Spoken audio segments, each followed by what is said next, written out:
kami ni Marco dito sa palengke, guys. Mamamalengke kami. Tingnan namin kung anong maganda dito sa seafood. Halika dito.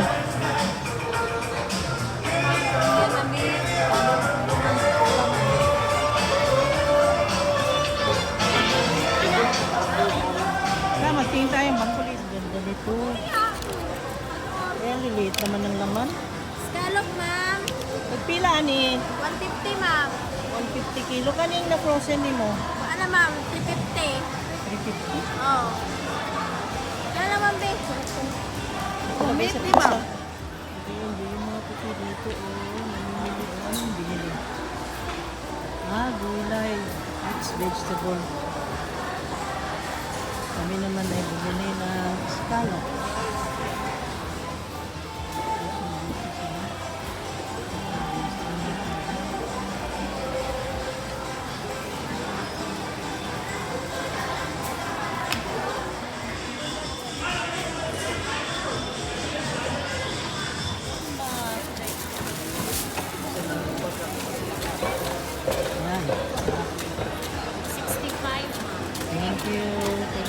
Let's go, Marco. Ano na, okay ka na? Punta na naman tayo sa ICM. Siyempre, kailangan ng groceries. Wala na namang milk ang mga babies. Ang dami naming mga babies na kailangan namin ng milk. Tapos na kami mag-order. In-order ko 1 pizza na 12 inches lang. Then yung tag 155 nila na combo na meron na siyang lasagna. And then meron siyang chicken, garlic bread, and drinks. Ay no, drinks hindi included. Chicken. 1 slice of chicken leg, 1 slice of lasagna, and then ayun. Ganon. Okay ba sa'yo yan?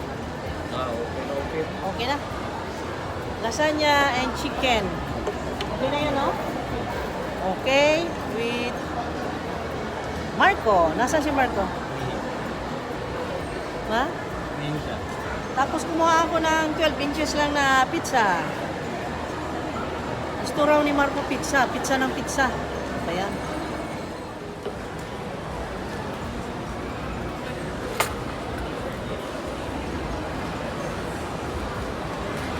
Okay.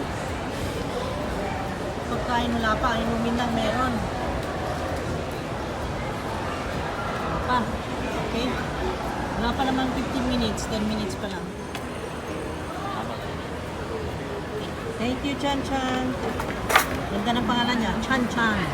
I am Ching Ching and she is Chan Chan. And I am Ching Ching. Chan Chan Ching Ching. Chan Chan Ching Ching. Perché mi guardi male? Non guardare mi male. Sono così,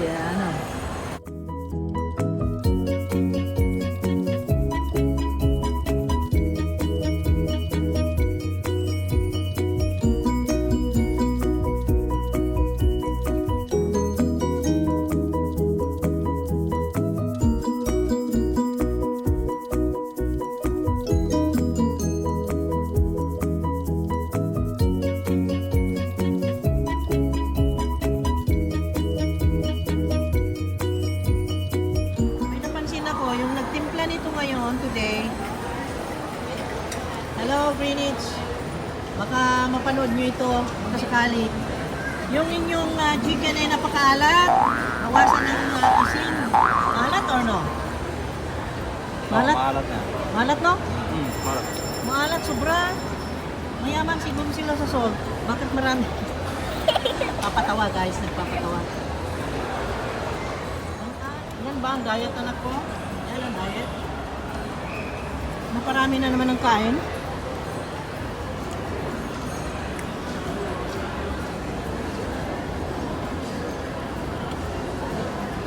Ito yung all-in nila. Ang tawag dito is overload all-in. Ibig sabihin, nandyan daw ang lahat ng tipo ng toppings nila. Pero I don't believe. Parang walang pinya. Pero nandito pala. Ayan. Kita mo yan. Tapos pinya. Ayan o.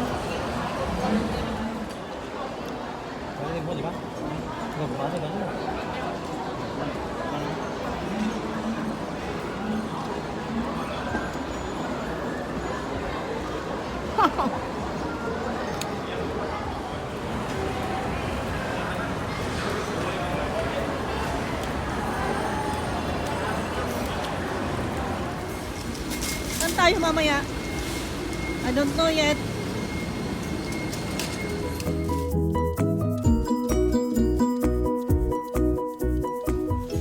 Hi guys, it's Monday today at ito na naman i-share ko sa inyo ang aking nabili. Every Monday kasi namamalengke ng para sa week consumption. At ito, may mga root crops. Sa nakita nyo, ang patatas ngayon is nabili ko siya ng 90 pesos per kilo. Itong gabi ay, magkano na itong gabi? Medyo mahal itong gabi. 80 yata or 80 pesos ang kilo. At ito naman, 10 pesos ang big kiss ng kangkong at ang ube na ito is 60 pesos ang kilo. Yan. Masarap yan. At kamote.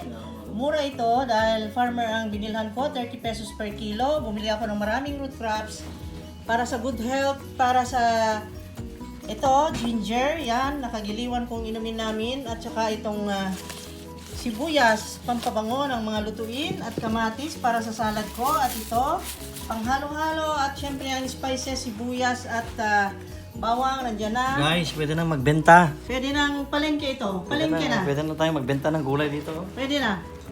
I love seeing fruits and vegetables colorful like this on the table. I don't know why. I don't know. At mga carrots, alam nyo kasi pagka Monday, excited akong pumunta sa palengke kasi alam nyo guys, sa palengke, pag Monday, punong-puno ng mga galing ng Cagayan de Oro, Davao, galing ng mga iba't ibang mga towns, at mga fresh. At ito, yung melon na ganyan. Ano nang tawag dito sa melon na ganito, Papa? Nalimutan ko. At saka yung lansones nila, bumalik na naman ang lansones natin guys. Ang gwapa-gwapa, oh. Kaya nakakatuwa. Kaya ibinabalita ko at sinishare sa inyo. Ang dami na namang rambutan, ayan.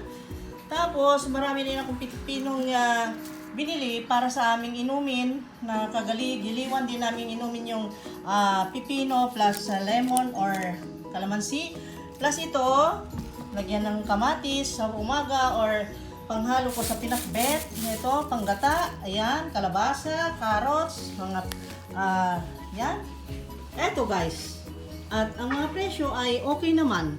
Katulad ng ito, kung magtatanong kayo dito sa mandarin ko na ito, dalawa 25 pesos, 2 for 25 pesos at ang kilo ng pineapple is 35 pesos at ang kilo nito is 45 pesos at yun, yung nasabi ko na yan. At ang kalamansi 50 pesos ang kilo at ito ay 50 pesos din ang kilo at ito ay 60 pesos per kilo at itong sitaw ay 60 pesos at ito naman ay ang Chinese pechay ay 42 pesos itong dalawa.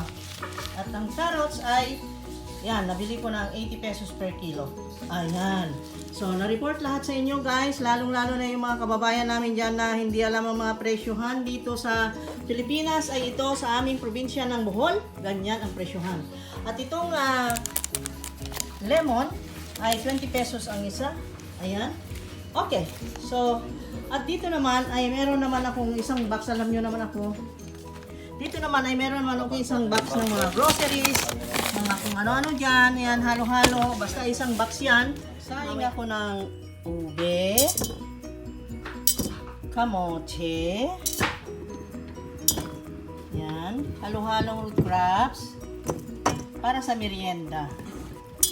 At sa dinner. Yan ang dinner namin tonight guys. Gabi, kamote, ube. Ayan, ang dinner. Walang kanin tonight. Pero hindi eh. Hindi pwede dun sa dalawang dagol dahil ay hindi ayaw nilang ganyan. Okay lang. Kami lang na asawa ko kakain. Ang dami no. Hanggang bukas yan. Yummy.